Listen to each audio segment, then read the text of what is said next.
Assalamualaikum warahmatullahi wabarakatuh. Iya, apa kabar anak ibu semuanya? Mudah-mudahan selalu dalam lindungan Allah Subhanahu wa taala. Baiklah anak-anak ibu, hari ini kita akan belajar tentang kisah Nabi Nuh alaihi salam. Tapi sebelumnya kita baca doa terlebih dahulu ya. Bismillahirrahmanirrahim. Rabbi zidni ilman warzuqni fahman.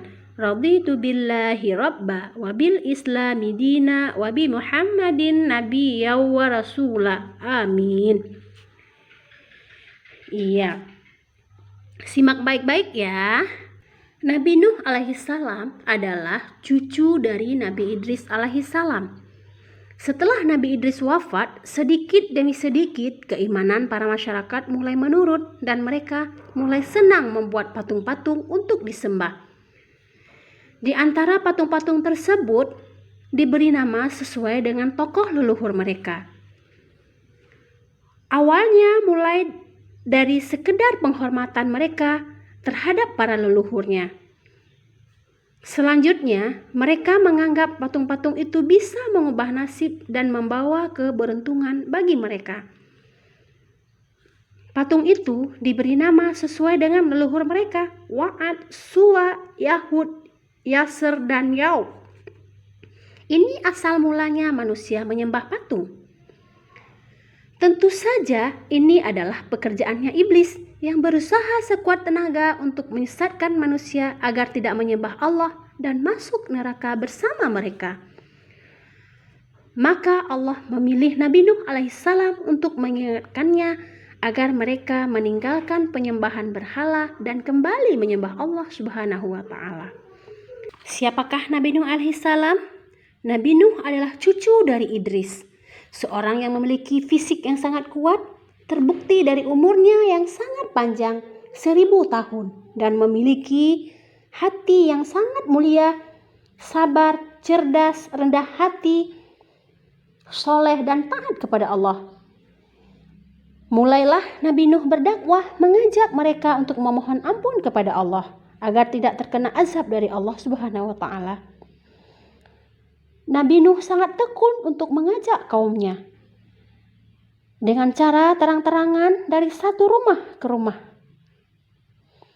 berulang-ulang siang dan malam selama lebih kurang 950 tahun lamanya. Tetapi sedikit sekali yang mengikuti ajakannya. Kebanyakan pengikutnya adalah orang miskin dan pekerja kasar. Sebagian besar kaum tidak mau mengikuti ajakan Nabi Nuh. Mereka bersikap angkuh dan sombong. Mereka menutup telinganya rapat-rapat jika Nabi Nuh ingin berbicara, dan mereka mendurhakainya. Dan bahkan mereka menantang Nabi Nuh untuk mendatangkan azab kepada mereka. Nuh, sudahlah, jangan banyak bicara. Kamu tidak akan percaya. Sekarang begini saja, datangkan azab itu kepada kami jika kau memang benar. Kami yakin tidak akan ada azab yang menimpa kami. Kau hanyalah berdusta. Nabi Nuh mengadu kepada Allah Subhanahu wa taala tentang pembangkangan kaumnya yang keterlaluan. Kemudian Allah berfirman bahwa kaum Nabi Nuh tidak akan bertambah.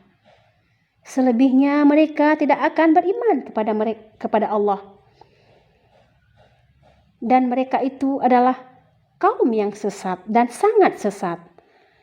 Setelah ada ketetapan Allah bahwa orang-orang itu tidak akan beriman, maka Nabi Nuh memohon lagi kepada Allah, "Ya Rob, musnahkanlah mereka dari muka bumi ini, karena mereka itu adalah hamba-hamba yang membuat kerusakan dan akan melahirkan anak-anak yang durhaka." Kemudian Allah memerintahkan Nabi Nuh untuk membuat kapal. Allah mengajarkan Nabi Nuh cara membuatnya. Maka Nabi Nuh dan para pengikutnya membuat kapal besar terbuat dari kayu. Ejekan Nabi Nuh semakin menjadi-jadi. Melihat pembuatan kapal itu terasa aneh bagi mereka. Mereka tinggal jauh dari laut. Nuh, sudah gila ya membuat kapal di hutan. Mau berlayar di hutan ya? Hahaha. Nabi Nuh dan pengikutnya tetap bersabar dan tetap menyelesaikan kapal itu. Dan akhirnya kapal besar itu selesai. Kemudian Allah memerintahkan untuk mengumpulkan binatang sepasang-sepasang betina dan jantan. Semua diangkut bersama orang-orang beriman. Semua diangkut termasuk keluarganya. Kecuali istri dan anaknya Kan'am, mereka tidak mau masuk ke dalamnya dan tidak mau beriman dan durhaka. Kemudian langit menjadi gelap, angin bertiup kencang, petir menggelegar, hujan sangat lebat. Dari dalam tanah memancarkan air yang sangat deras. Dengan cepat air membanjiri bumi dan menenggelamkan rumah-rumah dan pohon-pohon. Ketika Nabi Nuh melihat sekeliling dari atas kapal, tampaklah putranya Kan'am. Dan kemudian Nabi Nuh berkata, "Anakku sayang, masuklah ke dalam kapal ini. Tidak akan ada yang selamat seorang pun kecuali yang ada di dalam kapal ini." "Tidak, ayah, aku tidak akan masuk ke dalam kapal itu. Aku akan memanjat ke atas bukit yang lebih tinggi. Pasti aku akan selamat." Tiba-tiba datanglah gelombang besar yang kemudian Kan'am terbawa olehnya. Nabi Nuh merasa sangat sedih. Tetapi beliau menerima keputusan Allah. Di dalam kapal, Nabi Nuh terus bertasbih dan memohon ampun kepada Allah bersama orang-orang beriman. Setelah beberapa hari, Allah memerintahkan bumi untuk menelan kembali banjir tersebut. Air pun masuk ke dalam tanah. Kapal pun berlabuh di daratan lagi.